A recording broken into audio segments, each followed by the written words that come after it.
Welcome back to the channel, lads and ladies, and welcome to, well, me working a fairly late night shift here as we get taken down.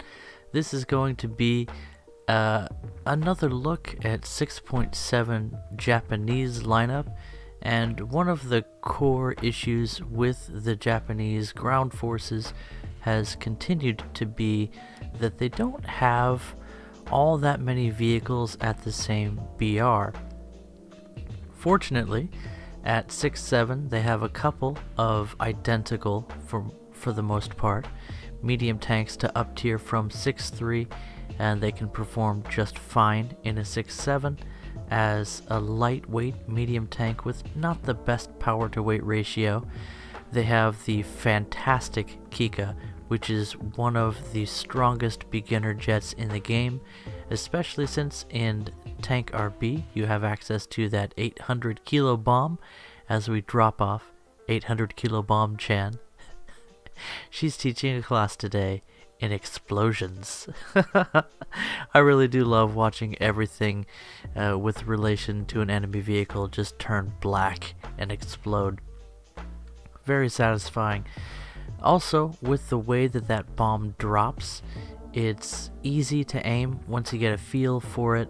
The only thing you need to note is that the Kika does tend to lock up at higher speeds. In fact, it doesn't have the best turn rate, and yet it can move so quickly that you can bomb with a great degree of accuracy. The bomb releases quickly and smoothly, and once you've ditched that 800 kilo payload, you become one of the deadliest aircraft in the sky when it comes to intercepting enemies. There are a few other vehicles worth mentioning. The Walker Bulldog at 6.0 is a light tank that's really competitive with other light vehicles you'll face at your battle rating. It has something of a high profile, but I've never really suffered too badly from that. Once you realize what it is you're working with, you can find a place where it fits in. And if your goal is just to get into one of the fun aircraft that Japan has access to, then that is definitely something that's even easier to do now with the way that the spawn point system works in tank realistic battles. Zooming up toward an enemy, and we get a nice critical on the way up toward him.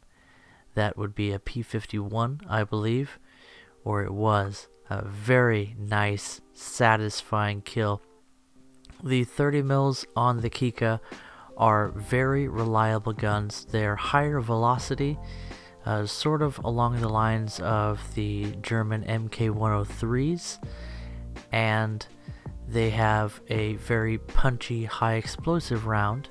When you're running tracer belts, that's all high explosives, so definitely no problems with that. One major issue with the Kika is the 30 mils do have something of a lower fire rate when compared with other cannons, auto cannons, and yet it is doable. The accuracy is decent, but not perfect. But the main limiting factor is the ammo count, so you definitely want to tap fire or fire in quick bursts, and generally you get very hard hits when you do hit someone, as you see us scoring an impact on that enemy wyvern but failing to cause serious damage. We really just didn't have the best aim there, and yet we have all the time in the world to set up our attack run. You can see we decide to move in and be nice and cautious about this. The enemy fighters were conveniently taking their time coming into the battlefield one by one, and we get a nice convergence there on the rear end of the enemy aircraft, taking down the wyvern for our second air kill. So with a quick bomb and a couple of air kills, we have enough spawn points to not worry about playing aggressively, and we're almost out of ammunition. The Kika is definitely not one of those vehicles that you can as we take it on an F-84 in a very, very aggressive head-on. I definitely felt like taking down that very, very deadly aircraft at the first opportunity. So, to bring into another vehicle that actually performs well in a 6-7 environment, this is the B-7A2.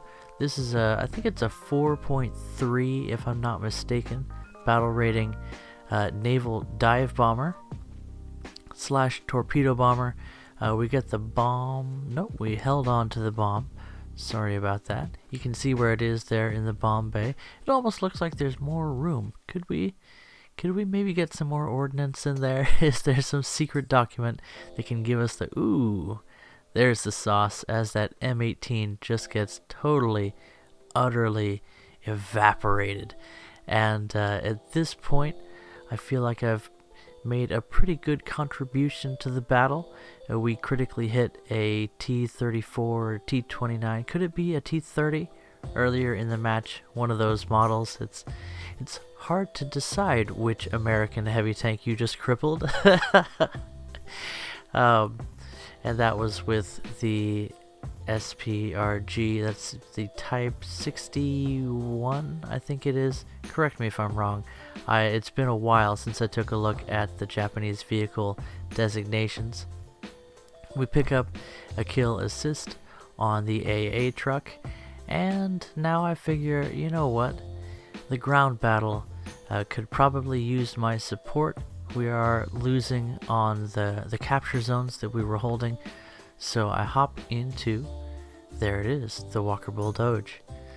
So I decided to try out starting this battle with the recoilless gun tank, that crazy little thing, but it just doesn't quite have enough horsepower, and that's another one of those issues you run into with the Japanese tree. At 6.0, the Walker Bulldog is pretty good, but I would love to see more mobile units in the Japanese tree, as well as perhaps some heavy tanks. But if they didn't exist, they didn't exist. It's okay for not every tree to have a vehicle that's good at every individual thing like the Americans have. The Americans definitely have the strongest 6-7 lineup in the game, and a lot of the other stronger lineups as well, with just the wide variety of vehicles that they have access to. But as a Japanese 6-7 player, it's about making do with what you have, and as I feel I've demonstrated, the Japanese do have their own flavor when it comes to winning ground battles. If you play tactically, if you use some creative solutions and up-tier a few vehicles, you definitely have a lot of options.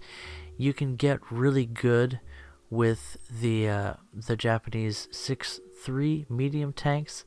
I'm just drawing a blank as to what they're called. Again, it's been a while since I played the Japanese, but I definitely enjoyed the experience more now that I have some more experience in the game, and I have a few more tricks up my sleeve than I did when I was first grinding out the Japanese tree. I actually spent a lot of time in the heavy tank number 6, the Japanese Tiger, and I definitely still enjoy that vehicle, as well as the aircraft lineup that you can line up behind it, and that's sort of the theme when it comes to Japanese ground forces. I suspected that's what it would be like for the Italians, but I was pleasantly surprised with how effective their vehicles are for the most part at the battle ratings that you find them.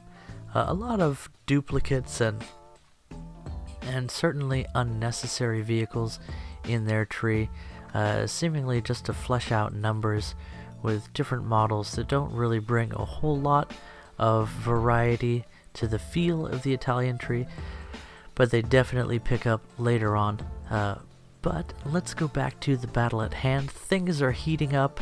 I am by far the most productive member of my team here, although there were definitely some strong players as well, not to diminish by any means their contribution to the match, and yet things have kind of gone south, and I think we're actually going to miss our first bomb here, which is kind of disappointing, but we respawn in the Kika, and this is my Kika Musume custom camouflage. That's Kika Girl. And check out this shot. Yeah, you saw that in the intro. That was a very nice shot.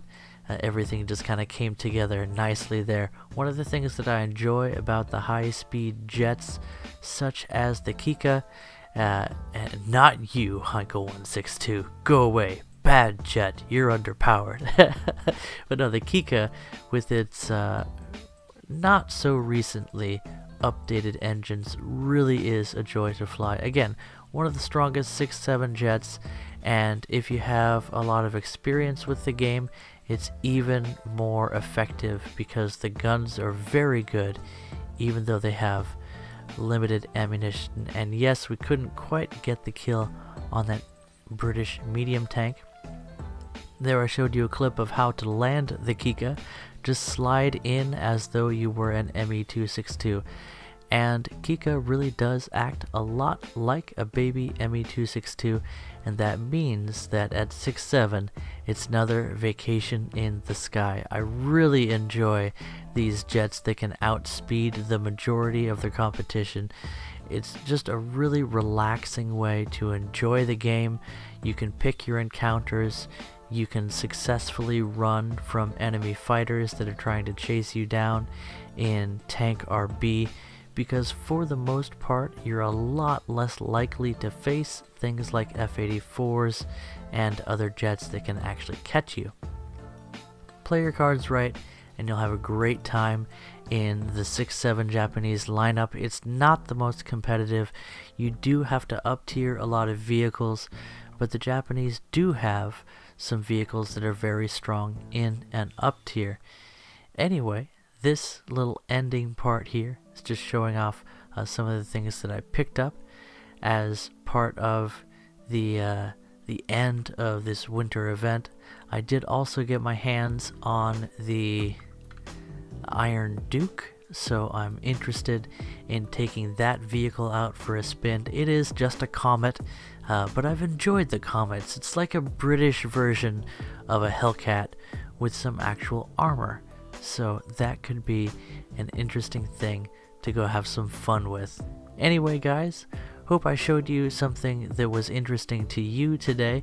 I definitely enjoy the Kika specifically, and the 6-7 Japanese lineup is a fun place to go for a little trip on the anime side of War Thunder.